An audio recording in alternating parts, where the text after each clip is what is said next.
I'm her boyfriend, ma'am." He gave her mother one of his rare, charismatic smiles, and Leona's face lit up with interest. My boyfriend.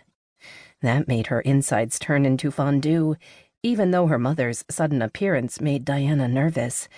Whatever she wants, I'm not going to like it. Mac poured on the gentlemanly southern charm with Leona, which belied the fact that he'd just spent a good part of the day fucking her daughter into the mattress.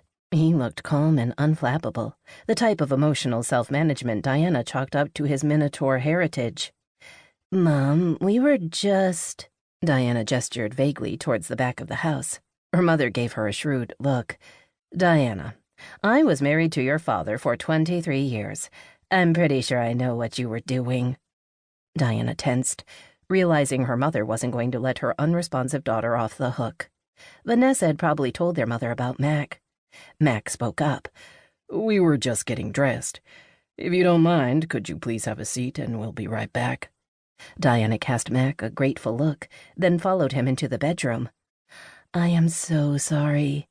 Diana poked around in her closet looking for something to wear. Her cassock was torn beyond repair, and the crotch of her leggings was completely soaked. She watched as Mac pulled his t-shirt over his head. He shrugged. "Why? I want to meet your family." She frowned. "I wasn't expecting her. I've actually been sort of dodging her phone calls." "I thought you were close with your family."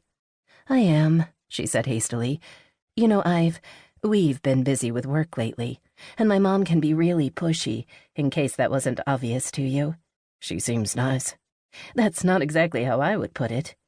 She took in his now puzzled expression, trying to think of a good way to describe her mother. Overbearing? Domineering? She sighed while pulling clean jeans from her closet. "My sister and I have a birthday coming up. She wants to see us married." "Hey, perfect timing." She glared at him. Her mother had a way of looking at you and knowing your truth, as well as the truth. She had made the decision to let Mac back into her bed, but introducing him to her mother, even if only by accident, felt like too much intimacy. Diana hadn't prepared for this situation. She put on her bra, hooked it, and went looking for her panties, lifting the bed covers with no luck. Probably not wearable anyway. She retrieved a fresh pair from her dresser and slid into them, then stepped into the blue jeans. She wiggled them over her hips, then looked up to see Mac waving the red satin panties with a wicked grin on his face. "Looking for these?" "Hey," she hissed, grabbing at her underwear as he held them just out of reach. He tucked them into his jeans pocket. "I'm keeping them." Diana felt her face flush with embarrassment, but she also felt pleased that he even wanted her panties. Mac, Diana, and her mother spent the afternoon chatting over vegan Chinese food delivered by drone. Her mother would only be in Dallas for a couple of days, and she'd be staying with Vanessa and the twins. Her mother made approving noises when Diana showed off her new home improvement projects, but gave Diana the side-eye at the sight of the clawfoot tub, whose rims still rested on the rotted floor of the guest bathroom. All the while, Diana waited for the other shoe to drop. After several days of Omni messages that went unanswered, her mother had come to visit with an ulterior motive in mind. There was something up with the woman, and it was clear her mother had no intention of revealing it unless it served her purpose. Whatever it was, Diana was sure she didn't want to discuss it with Mac there. Diana stewed over this the entire time her mother carried on with her idle chit-chat. "So, what brings you to Dallas, ma'am?" Diana watched Mac, who didn't make eye contact with her mother, but rather spoke to the food in front of them. Leona raised an eyebrow at her daughter. "I do sometimes like to visit my children, even if one of them insists on dodging my omnis." Diana made an excuse.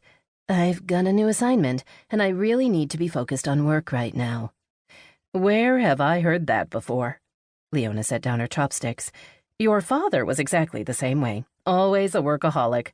But I like your new man. Maybe he's a keeper?" Diana looked at her mother as if she'd grown another head.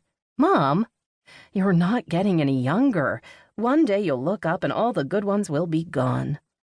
Leona gave Mac a pointed look. His stoic expression was in full force now. He was watching carefully to see how this interaction was shaking out. Diana spoke up again before either Mac or her mother said anything more. So, Mom, what does bring you here?